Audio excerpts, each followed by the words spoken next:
Markets were very enthusiastic after the election because they saw a pro-business administration, a cabinet that had a lot of what they looked at as market-friendly folks, and what they viewed as a Trump put, which would be there would be downside protection to stock markets. And I think that carried over for most of the start of this year. It's become evident that consumers and businesses have become a little more uncertain because of tariffs and the effect it's going to have on the economy. So the economy is slowing. And then measures like Doge, which have really cut a lot of federal spending, and some of these programs like US aid are potentially leading to a softening of the economy itself. And so now investors are wondering, are these Trump initiatives actually good for markets? And that's why we've had many stocks come under pressure. If the economy becomes uncertain and consumers sit on their hands or confidence falls and businesses slow expansion, the economy risks going to stall speed. And nobody wants the economy to go to stall speed, because if you enter a recession, it'll force the administration to unwind everything. As the price of Bitcoin continues its sharp decline, dropping over 13% in the past month, investor concerns about a potential market crash are growing. Tom Lee warns that we should brace for a significant downturn, and possibly even a recession, offering his predictions for what to expect in the coming month. He challenges conventional economic metrics, arguing that they are often manipulated to create a specific narrative, such as labor statistics and inflation figures. Lee believes that the upcoming crash will be historic for Bitcoin, but in the months ahead, we will likely see one of the most significant price surges since the cryptocurrency's inception. He predicts that the story will grow even bigger in 2025 with the introduction of Bitcoin ETFs, as thousands of institutional investors across the United States begin purchasing Bitcoin. This surge in demand for the leading digital asset has created a dramatic supply-demand imbalance, and according to Lee, everything is about to change. Before we continue with the rest of the video, do check out daily 5-minute crypto newsletter with all the latest crypto and Bitcoin news. It's a fantastic analysis of on-chain crypto data and breakdowns, and the best part is it's absolutely free. They'll cover expert predictions, breakdowns of on-chain crypto data, and any breaking news you need to know, all in a nutshell. Click the first link in the description and enter your email to join over 50,000 others in becoming a better crypto investor right now. I do think there is a strategic value in the U.S. owning a commodity that actually could rise in value, because it does change the way markets eventually see the U.S. deficit. Because if Bitcoin is something that is rising and the U.S. owns 1 million of Bitcoin and they're going to hold it for 20 years, that in some ways could actually offset a lot of the deficit. If the business cycle matures or experiences a shock in a way that triggers a recession, and it's one that begins to look really severe, then markets can't go up anymore.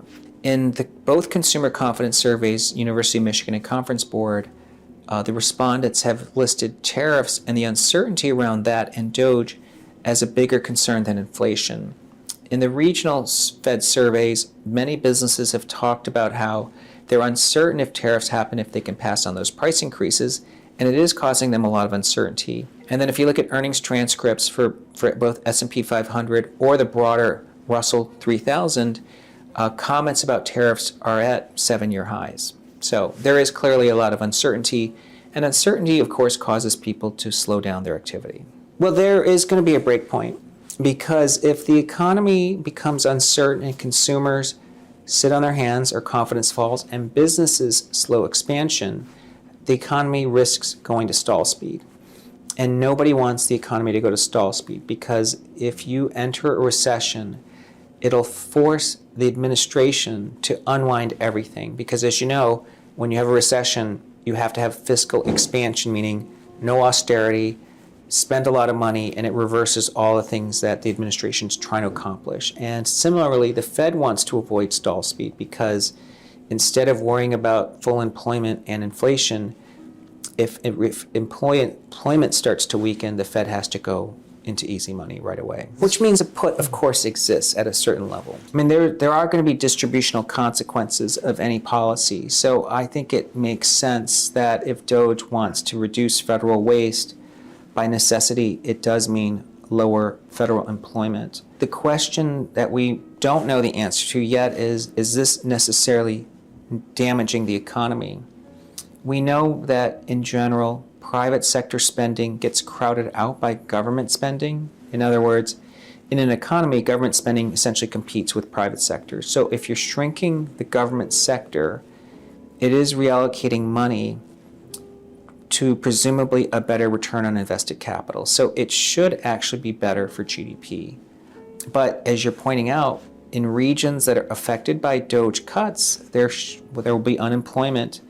It's not that different from globalization in the 80s and 90s, which actually left many states in the US without manufacturing jobs. And I think that Doge is sort of similar. So I don't think in that experience of the 80s and 90s, US growth actually slowed, it actually improved. I think ultimately Doge will hurt some regions, and it's going to probably be good for the economy. And it's apparent when you look at the Fed minutes, the discussions at these meetings, that many FOMC members are just uncertain of the consequences of tariffs and the new policies. On the surface, they realize it creates short-term inflation pressures, but the long-term consequences are unknown and possibly would slow the economy. So I think that the Fed's decision is really to be on hold until they have visibility. The market views the Fed on hold as a hawkish pause at the moment, meaning the Fed realizes the employment market isn't creating inflationary pressures, but the current inflation environment isn't necessarily convincing them that inflation is set to cool again, especially with tariffs.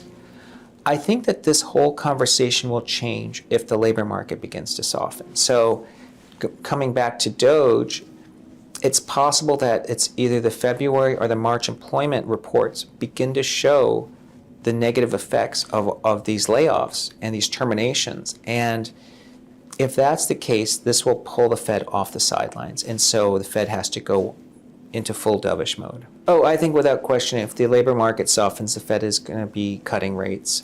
And part of that is the Fed has acknowledged that last year, a lot of the inflation we're seeing is what they would call statistically lagged inflation.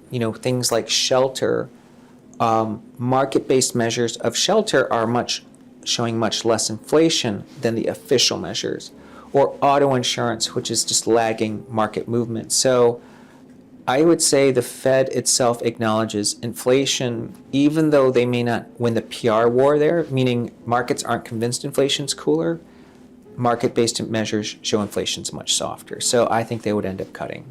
The increasing adoption of Bitcoin by governments, institutions, and the media reflects a growing acknowledgement of its value.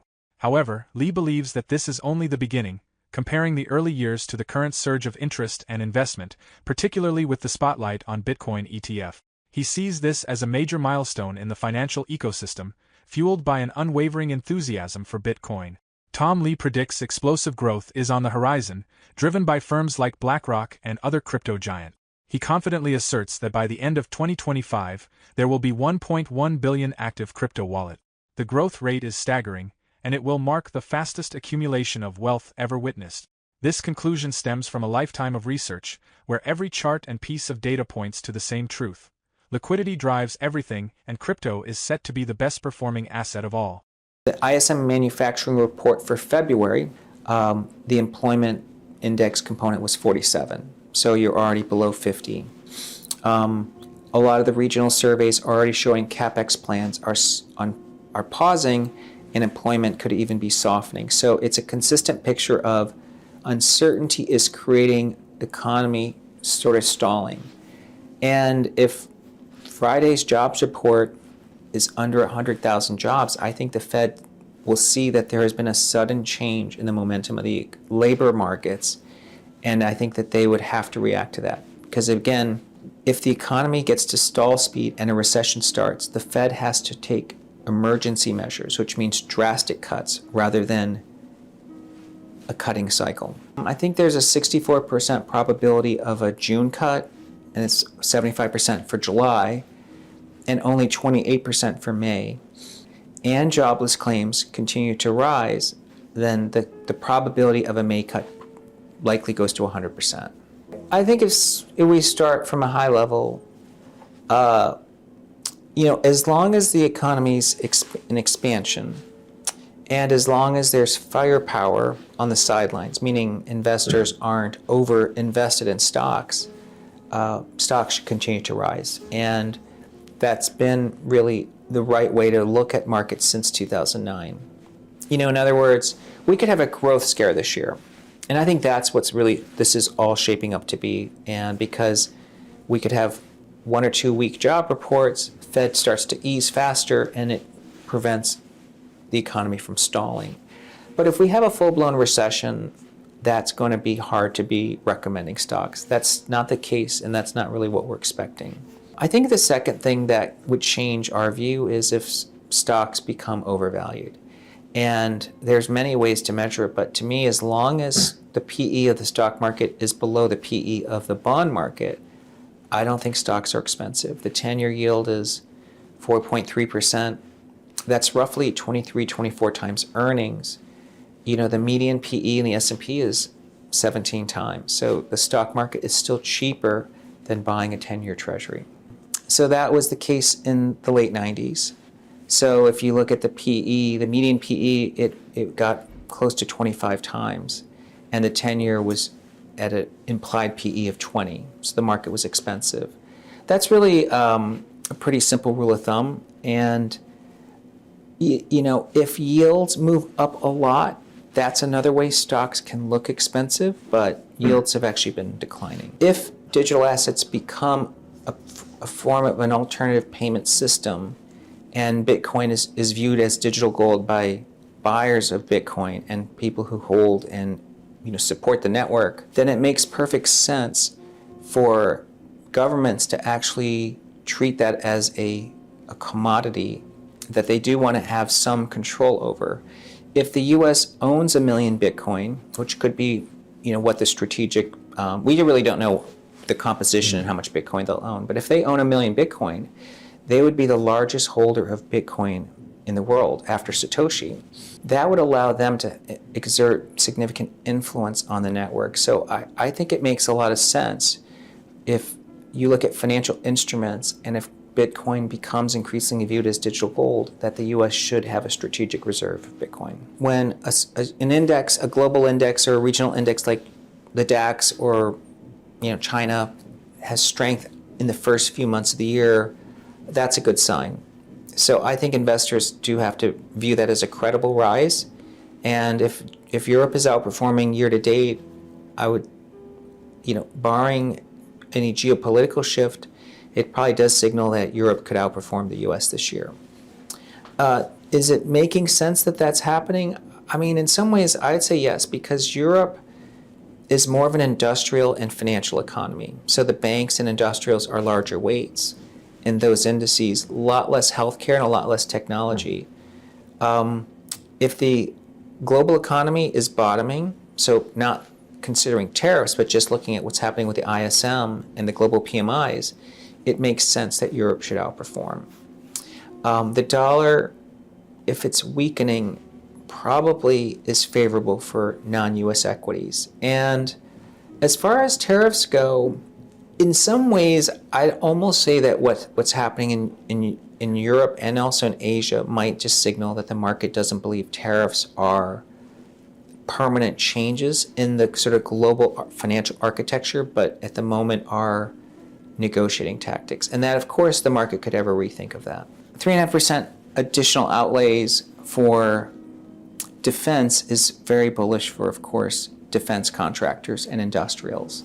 And it may also force Europe to really think about how they finance all of that. So if, typically Europe runs a balanced budget. So unless they're going to cut spending elsewhere, this could end up being stimulative. I mean, it's not lost on anybody that Asia has really been an underperformer for the last 5 years and 10 years. But valuations have gotten so low that we should be more vigilant to the idea that a bull market starts when there's more bad news and stocks don't go down anymore. And maybe that's what we're seeing the first hints of this year, is that there's been a lot of skepticism about what China could do. And even whether or not some of the things that structurally have affected their economy are even fixable, and whether or not businesses can produce earnings in a way that can impress markets enough to get their multiples to rise. But because that skepticism exists, I'd say Chinese stocks have outperformed expectations. So I think people should just be aware that China might be finally a case where all the bad news is baked in. Historically, tracking Bitcoin's price in the year following a halving and after multiple all-time highs has shown significant trend. Financial analyst and Bitcoin bull Tom Lee shares his prediction for Bitcoin investors, explaining why he believes $400 trillion is about to flow into Bitcoin. Lee also points out that major corporations like Apple, Amazon, and Google, with their decades-long relationships, will quickly acquire large amounts of Bitcoin through a spot ETF, bypassing the traditional hurdles of directly purchasing the asset. This highlights the transformative impact of cryptocurrencies on traditional financial systems. Michael Saylor stresses the importance of embracing digital currencies as the economic landscape evolves rapidly, urging investors to leverage Bitcoin's potential for a more secure financial future. What's your take on Tom Lee's latest interview? How do you think Bitcoin's trajectory in the coming months will affect the crypto market and the broader world of investing? For more Daily Dose Crypto news, check out these 2 awesome videos on your screen. Click now and we will see you on the next video.